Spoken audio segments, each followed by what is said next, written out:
নমস্কার দোস্ত, তো আশা করি সকলে ভালো আছেন। প্রতিদিনের মতো আজকেও একটি নতুন ভিডিও নিয়ে এসেছি। তো আজ তৈরি করলাম একটি মাটির আম। তো তার জন্য আমি প্রথমে নিয়ে নিয়েছি মাটি। প্রথমে মাটিটাকে গোল আকারে শেপ করে নেব। তো তার জন্য একদিকটা ছুঁচালো এবং একদিকটা লম্বা ছুঁচালো আকারে করে নেব।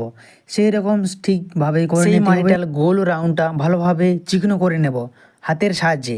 এবং তারপরে আমি তৈরি করব আমের পাতা। তো তার জন্য এক টুকরো মাটি নিয়ে নিয়েছি এবং আমের পাতার আকারে শেপ করে নিচ্ছি, আপনারা দেখতে পাচ্ছেন। তো ভালোভাবে হাতে চিকনো করে নেওয়ার পরে মাটির আমটির সঙ্গে পাতাটি আমরা জোড়া লাগিয়ে নেব। আম ও পাতাটি জোড়াটিতে আমরা ভালোভাবে মাটি দিয়ে ঠিক করে নেব এবং তারপর একটু জল দিয়ে আমরা আম এবং পাতাটি ভালোভাবে চিকনো করে নেব। তারপর একটি কাঠির সাহায্যে আমরা আমের পাতাটিতে যে শিরাগুলো থাকে সেই শিরাগুলো তৈরি করে নেব, যাতে একদম পাতার মতন দেখায়। তাই আমার সম্পূর্ণরূপে তৈরি হয়ে গেল সেই মাটির আম।